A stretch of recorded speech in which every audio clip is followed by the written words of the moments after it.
Nesta noite santa, celebramos a ressurreição do Senhor na Vigília Pascal. Alguns liturgistas disseram que a Vigília Pascal é a mãe de todas as liturgias. Certamente é uma liturgia maravilhosa, da qual poderíamos destacar tantas coisas. Eu vou centrar-me na liturgia da palavra, que neste dia é especialmente rica.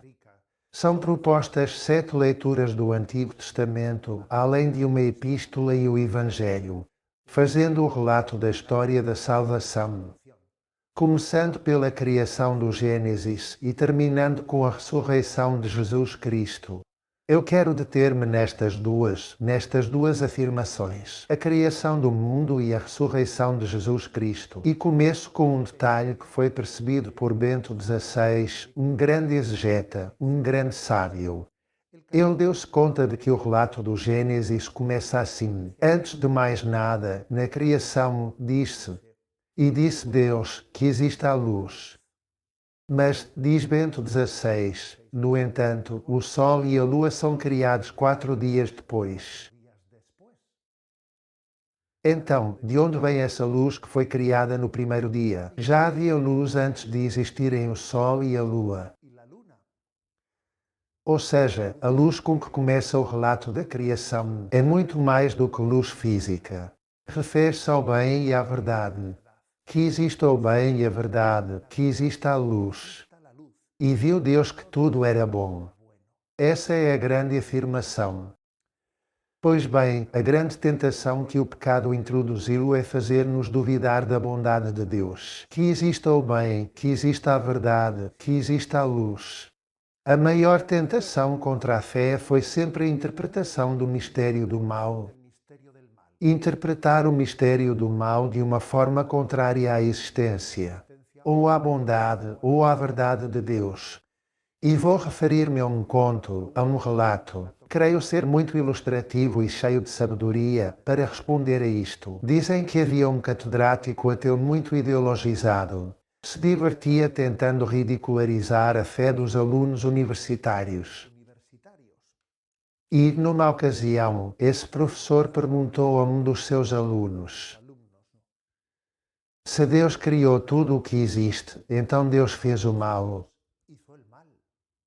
Já que o mal existe, e se estabelecemos que as nossas boas obras são um reflexo daquilo que somos, as obras são reflexo nosso, então é que Deus é mau, porque o mal existe e teve de ser feito por Deus, logo Deus é mau. E esse aluno respondeu ao catedrático, dizendo-lhe: posso fazer-lhe uma pergunta?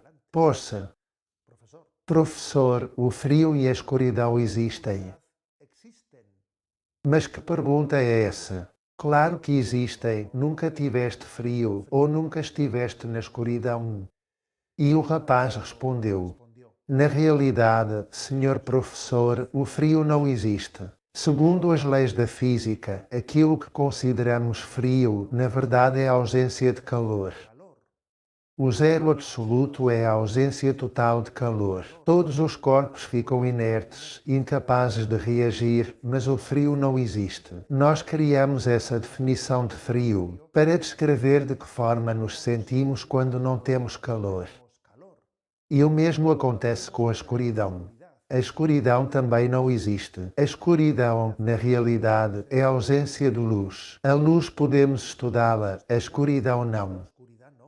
Através do prisma de Nicole, pode-se decompor a luz branca nas suas várias cores, com os seus diferentes comprimentos de onda. A escuridão não. E então, finalmente, o jovem universitário diz ao professor: não, o mal não existe, ou, pelo menos, não existe por si mesmo. O mal é simplesmente a ausência de bem.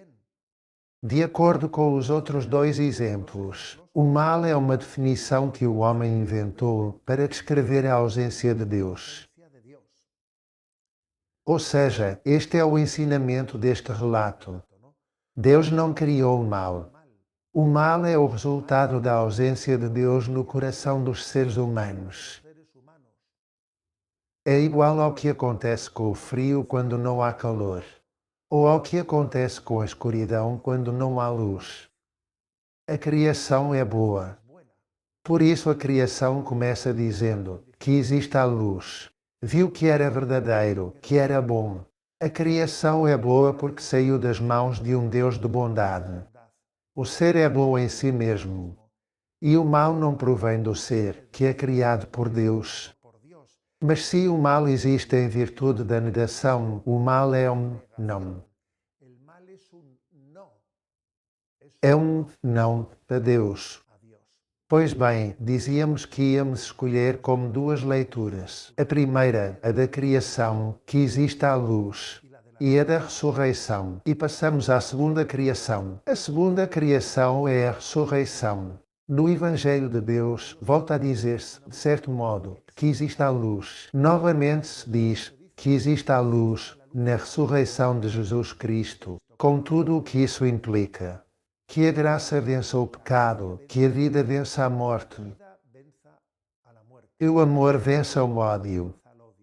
Com a luz de Deus acontece algo semelhante ao que acontece com a luz do sol. Não é fácil olhar diretamente para o sol, porque os nossos olhos não resistem à luz. Mas sem a luz do sol, não se aprecia o que existe na criação. Eu não posso olhar diretamente para o sol, mas sem o sol não vejo as coisas. Algo semelhante acontece-nos com Deus. A Deus custa-nos vê-lo nesta vida, mas sem Deus não há valores.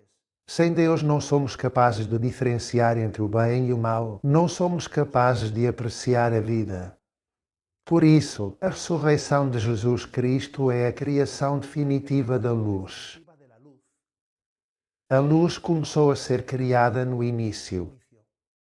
E disse Deus, existe a luz. Mas ainda precisávamos de uma criação superior, a da ressurreição de Jesus Cristo. Que existe a luz, e essa é a ressurreição de Jesus Cristo. E é a luz que vence o pecado, esse não, a criação de Deus. É esse não, a luz de Deus. Para que, no fim, possamos ser verdadeiramente luz do mundo, participando da luz de Jesus Cristo. Por isso, fala-se da liturgia da luz. Nesta noite santa celebra-se a liturgia da luz e acendemos essa luz. E por isso, os que se batizam, os batizandos, os catecúmenos que hoje recebem o batismo. Batismo vem de iluminação. Bautismos. São iluminados pela luz de Jesus Cristo. E a luz de Cristo seja o sim que vença o não. É esse não, a luz de Deus, a verdade e a bondade com que Deus nos criou. A bênção de Deus Todo-Poderoso, Pai, Filho e Espírito Santo, desça sobre vós. Feliz Páscoa da Ressurreição.